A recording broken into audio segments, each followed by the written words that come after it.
Hello everybody, hope you're doing marvellously well. We're back with another Frequently Asked Questions Friday, Fact Friday. And we're also, believe it or not, going to try out another Waves Saturation Distortion plugin. Yes, there is a third one they have released. And not only is it a third one, but it has 3 different plugins in it.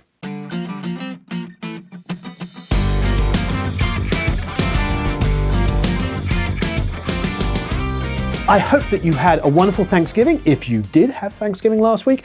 If not, I hope it's been a wondrous week.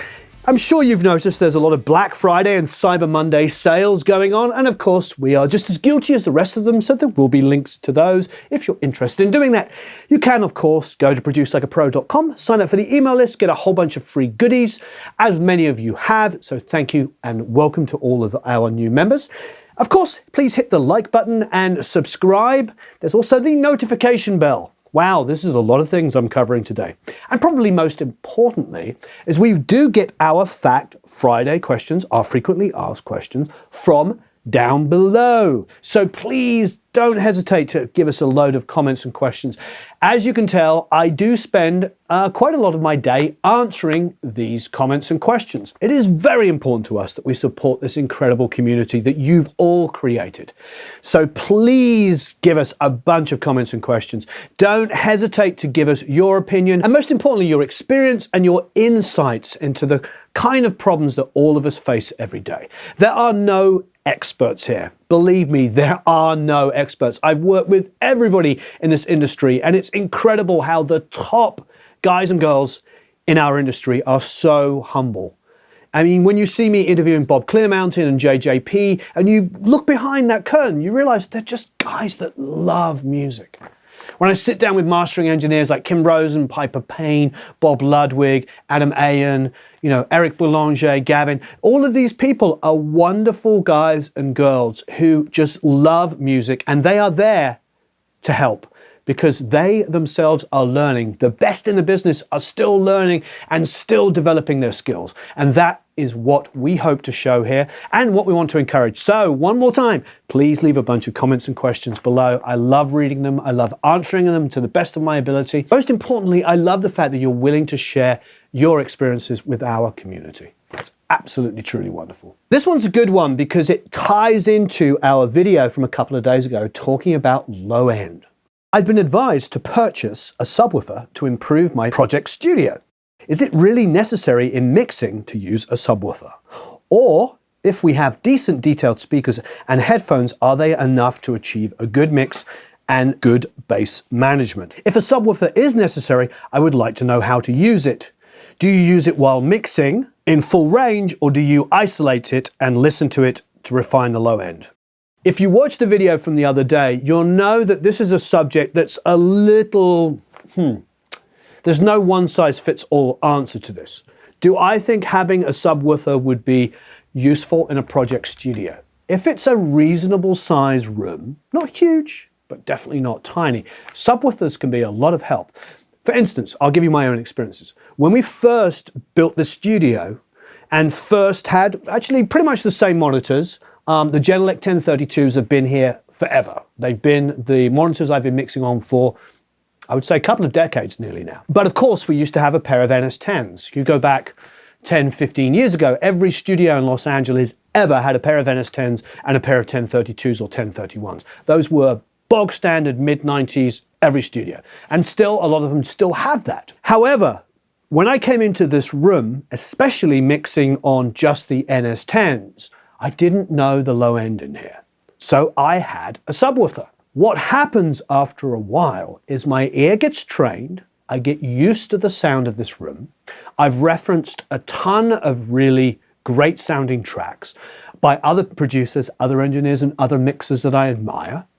One of those, of course, is going to be Mark Endert's mix of Hey Soul Sister, masterpiece. What an incredible mix. And of course, the wonderful Bob Clearmountain, Woman in Chains. Those 2 mixes have followed me for many years, particularly Bob's, of course, because it's from the late 80s, I believe, early 90s. So I listen to those mixes, I listen to other mixes I admire, other music that I grew up with, usually about 5 or 6 things. And between that and also eventually getting mixes that I was happy with, I was able to develop and understand how this room sounded. Now, in that process, of course, I would go out and do the car test. And probably for the first year and a half or 2 years, I did it regularly. I was in and out of the studio, sitting in actually my wife's car, which had a better sound system in those days, and I would really get to understand the low end. Eventually, probably about 3 or 4 years into working in this room, I would regularly forget to turn on the sub. So much so now that when I was asked about whether I had a subwoofer about a year ago for a Fact Friday, I had to do this. And I'm doing it again. No, we don't have one anymore. At one point we had one and it wasn't connected. And then I realized it actually belonged to a friend of mine and he took it back. But I'd forgotten that he had taken it back. You understand my point? I had outgrown the need for the subwoofer because I understood how the low end sounded in this room. Now, I did use it and I did benefit from it. So if you're asking me a direct question of do you need one? Yes, you could get away with doing car tests and headphone tests and all of the other things. However, if you've got a room that's big enough for it and you're using monitors of probably 6-inch or less size drivers, I personally think a subwoofer is not a bad investment. It's not a necessity. I'm not going to tell you have to have one. But when you talk to guys like Shelley Yakus, who mixed records on NS10s, on soffit-mounted huge speakers, on all kinds of different things, when you ask him, he believes that if you've got that 6-inch and smaller, especially like 5 and smaller, especially that size, he suggests that you get a subwoofer, even if it's just to add a little bit of oomph down there. I think one of the issues we all face as we learn our rooms is we are pushing frequencies that we can hear through the speakers. And I know that sounds really obvious, but it can really, really affect how you mix because you end up pushing maybe 40 to 60 excessively just to be able to hear 80 to 100. Therein lies a problem. So then you go and sit in your car with the big subs in the doors or in the back and suddenly your car's blowing up. And then you go back into your room and you're like, what's going on? Why the kick doesn't sound that big to me? Well, it's because you're boosting super, super lows. And it's not just the fact that you're boosting specifically 40, but if you take 60 and boost it with a nice bell curve, which is pretty standard with most EQs, especially something like a Poltec, which is really round and beautiful. You take that, you're pulling up all of that 20 to 40 hertz, but you're not hearing it through your little speakers. So a subwoofer I don't think it's as clinical as maybe being in a big room with huge full range speakers. It's not a mastering situation where you go to those incredible mastering studios like Eric Boulanger's room or Bob Ludwig's or Gavin Lerson's rooms. Those rooms are pretty darn big. And they have these huge, huge speakers in them. Mike Romanowski's room is not huge, but he has huge speakers in the room. Definitely big enough for the room. And you hear a full range response. And the sub that maybe is in there is really only adding a little bit of low lows. You get a really good, accurate reproduction. They're thinking about that in a different way to the way I'm talking about. What I'm talking about is the ability to have a sub that you just turn on just to double check that you're not going to blow up your speakers. The sub for us as a mixer in a smaller environment with smaller speakers is really just a fail-safe double check. That's my humble opinion. Most guys and girls you're going to go to when you go to mixing rooms, the biggest and the best, they may or may not have a sub. And you'll look around and you'll see these kind of size of monitors. But they've done exactly what I've done. They've gone through this situation where they know how things are sound. They know where to cut and boost frequencies, even if not entirely hearing it. But until you've got that acquired knowledge of how to control the low end, I highly suggest a small subwoofer to just double check. Now, but you are correct. Your question was fantastic. Headphones and the car test can also do that for you. However, if you have the budget and you can get a small sub to support your small speakers, especially if those drivers are quite small, I think it's a wise investment. I personally wouldn't mix with it on the whole time. I would work on it and then turn it on and check and then bring it off. And it can, between that and doing those other two tests, I think you will really, really expedite, depending on how you want to pronounce it, which side of the pond you're on. You will really speed up your development and your understanding of your room. To address the second part briefly, I don't personally see any use to just soloing the subwoofer because it has to be in context with everything else. However, I have done it just to make sure my high passing is effective. A couple of people talked about this on the video a couple of days ago, which was really wonderful. They mentioned that they do solo the subwoofer just to make sure that there is only certain elements in there, which I think is pretty cool. If you've got a subwoofer strapped down pretty low, like 100 hertz or below, and you've got a load of like piano and guitar going in there, that's really going to help you understand, oh, I can high pass that up. And suddenly if it's all kick, all bass guitar, and maybe some subby elements from a synth or something where you choose to use them, absolutely great. But if it's a vocal and you hear all this low end rumble on a vocal, it's going to really help you out because you're going to be like, I need to high pass that out. So there may be times when I would solo the subwoofer, but I realize that that is my acquired knowledge. So to be clearer on the answer, yes, you could solo it, specifically to find those areas where other instruments are bleeding down there. Could be kind of cool to go through instruments and solo them and see, even with high passing, whether there's still low end that's creeping through. Because remember, even a shelf that seems quite dramatic isn't necessarily going to get rid of everything. And if there is an instrument that has a huge snizzle ton of low end in it, some of that super lows may well bleed through. Okay, so here's a little track by Mr. Steve Magora. It's called Whiskey. It's multi-tracks that we've had in the Academy, so many of you that are Academy members obviously know it very well indeed.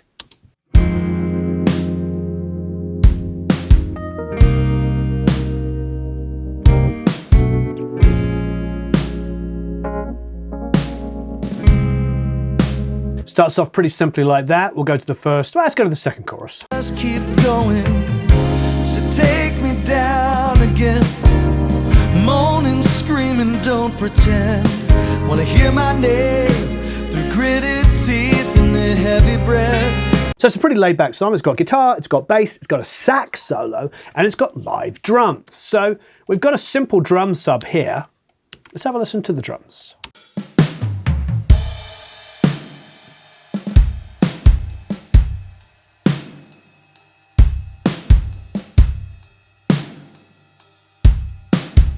Okay, so now I'm going to open up the MDMX, and we're going to the Fuzz first.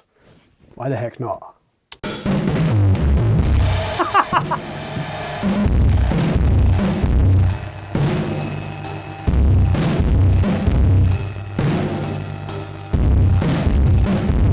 As soon as I hear that, I just think Junkie XL, some kind of movie score with Tom messing some stuff up. So it's amazing just bringing out plugins like this, just the way they can destroy sounds. Okay, it's obviously probably too much to start off with the Fuzz, but I mean, we can bring the mix down on this stock setting.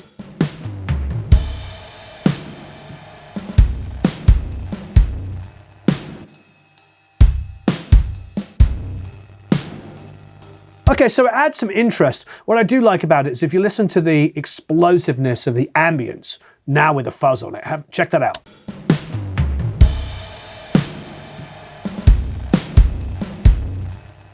And don't pretend. Wanna hear my name through gritted teeth and a heavy breath. Wow, off. Just lose yourself with me and you. It's actually really interesting what it does to it.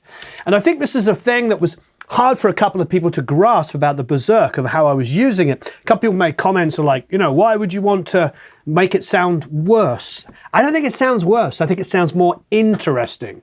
Our ears hear that and think it sounds more interesting. That's just a default setting on the Fuzz, and all I did was bring the mix back. I'm going to move on from the Fuzz, and I'm going to go for something probably a little more subtle. So now we've opened up the Overdrive.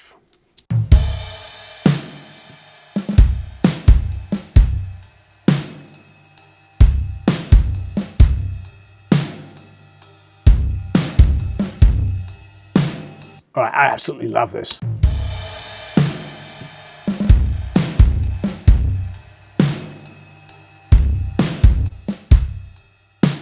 I mean, why wouldn't I want to use that? That's just fantastic. Now the temperature control, if you remember on the Berserk, was like the difference between the dark and the light distortion. So distorting the high end more. Oh, I love that.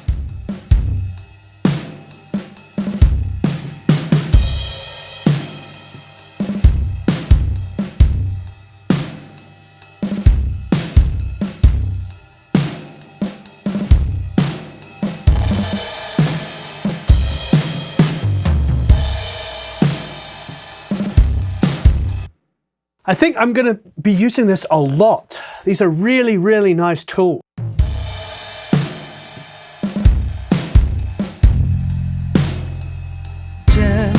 Wanna hear my name through gritted teeth and a heavy breath.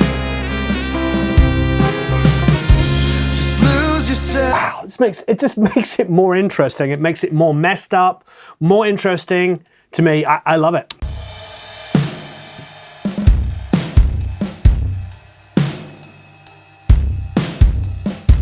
That's on punch. Let's go to the rider. That's a dynamic compressor. So if we go to the rider here.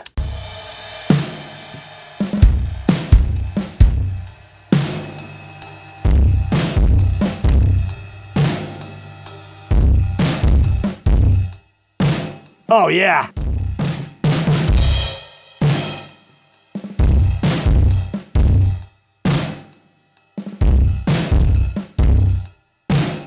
I love the way it's just ducking out of the way of the cymbals and just grabbing that. Genius.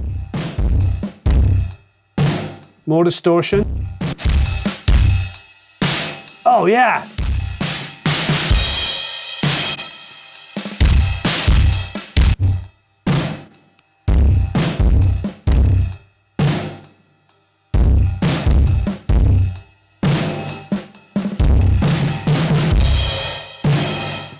Go to mono.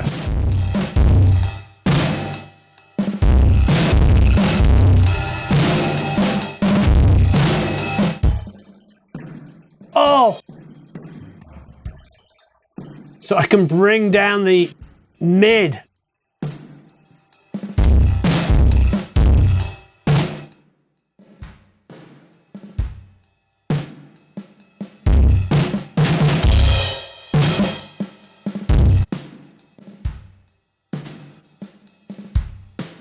Just the sides.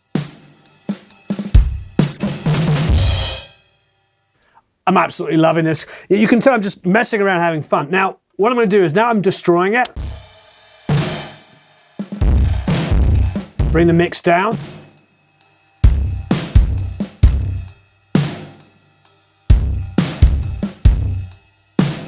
I love what that's doing there. So we're destroying the kick and the snare, and then we're blending it back in. That's so good. Okay, let's put in the bass. Bring the mix down a little bit more. Guitar. Got my clean funk guitar. What is interesting is I had a little intro and re-intro part. Let's have a listen.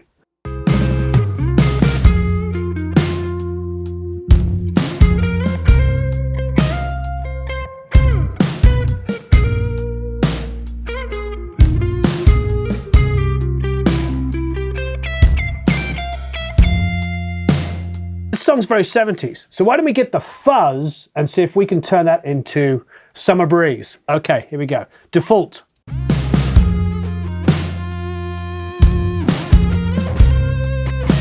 Victory!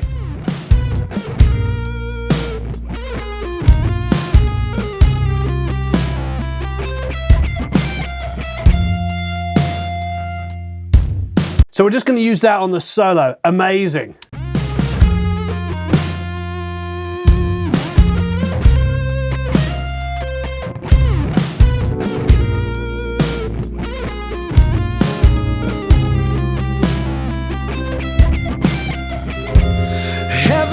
All right, it's got an octave on it. Oh, let me hear it. Oh!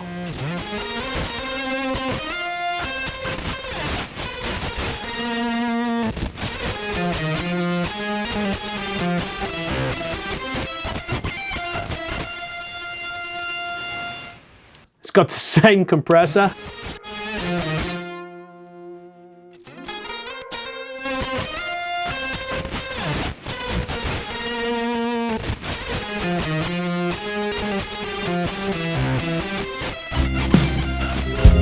Heaven knows you're what I need. Type A, type B.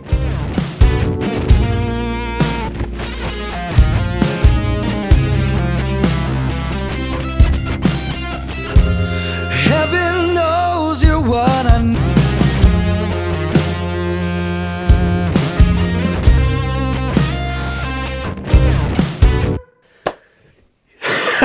I love this. Okay, so that's the fuzz. That's so cool. All right, I'm just going to mute that for a second because we're going to open up the screamer. I'm going to try the screamer on the rhythm parts.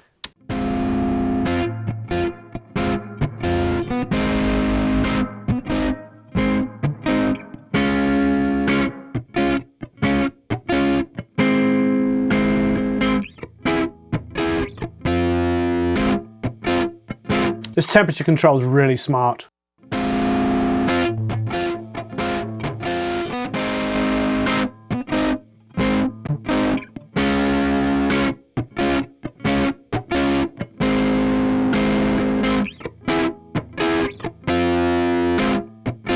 All right, I love that.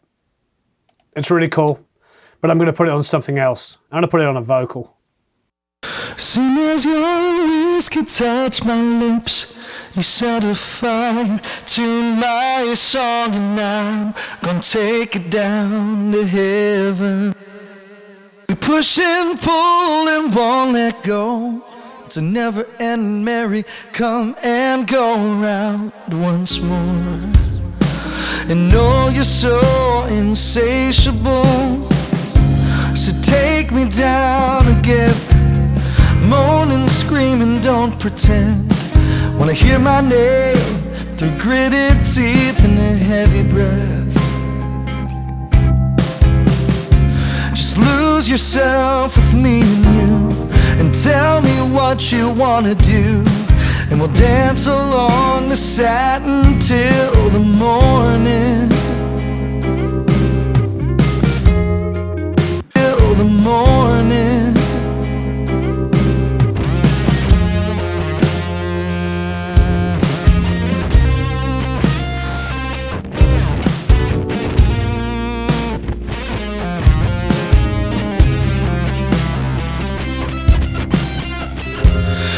I'm really digging this on the vocal. Bring the mix down a little bit. I'm going to darken it. I'm gonna tear you down so hard, you're gonna be calling out for God, and he's gonna... That is fantastic on the vocal. Listen to that. So I've got the temperature up, so it's a little warmer. I've got the mix down a little bit. Here is with it on.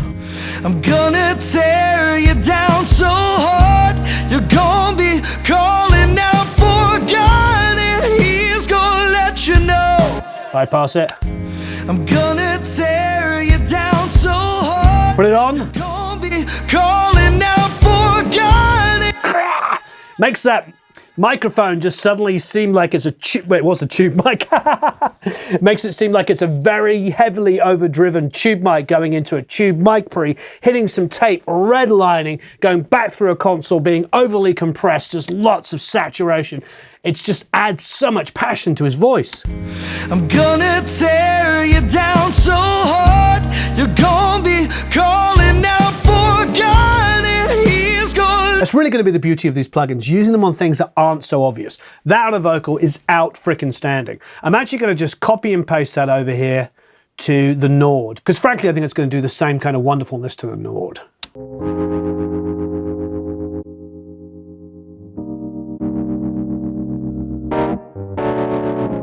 It's just what it needs. It needs a little wrongness. Down and just keep going. take me down again. Moaning, screaming, don't pretend.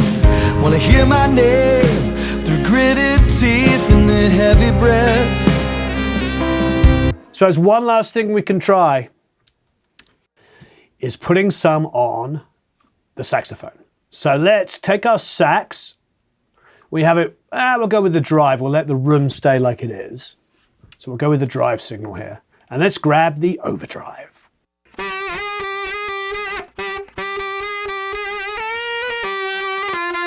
A little brighter.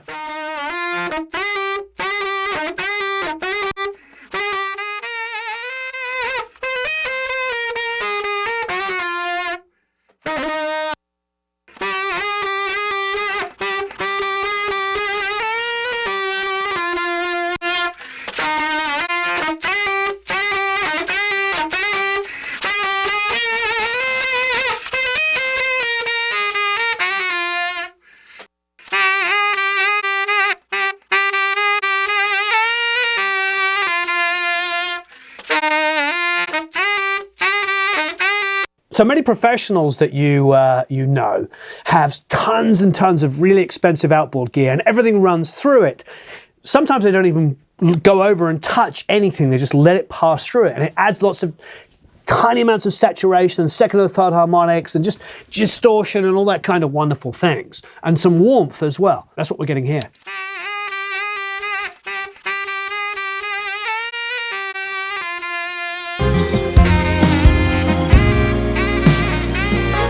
It just makes that sax player like, yeah, just dig it in.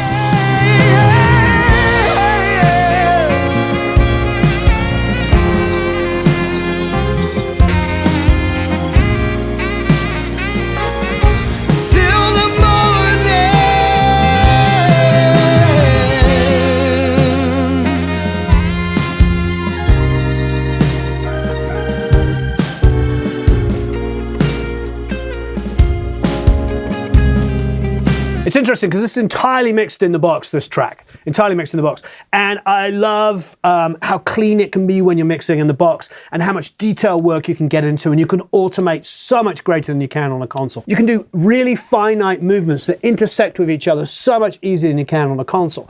Because you can get details and go into like 8th notes and 16th notes and pull them up and down and sideways and all kinds of fun stuff. But what I love about console is that sort of overall randomness that you get. This is doing that for me. Oh, it's really fantastic. There's a lot. I think what's happened is we've gone from analog mixing with digital to fully digital, and most of us are mixing in the box of one way, shape or form. All the biggest mixers, bar a couple, mix entirely in the box now. Mark Ender mixed entirely in the box, and he's incredible. Of course, Andrew Shep's been mixing in the box for a long time. They're designing things like Andrew did with the Omnichannel to add randomness and distortion and second and third harmonics and all this kind of stuff. It's just part of that thought process where you try to randomize and wrongify it, if you like, just give edge and introduce more passion and excitement into a signal than there really is there, and just take it to the next level, because we were so used to all of this beautiful gear adding those things as well. So hats off, really rather wonderful. Really enjoyed using this. Try out the plugins. Try them in all kinds of different places. I mean, where do you use saturation? Where do you use distortion? What do you like it on? What's the craziest place you've used it? I'd love to know.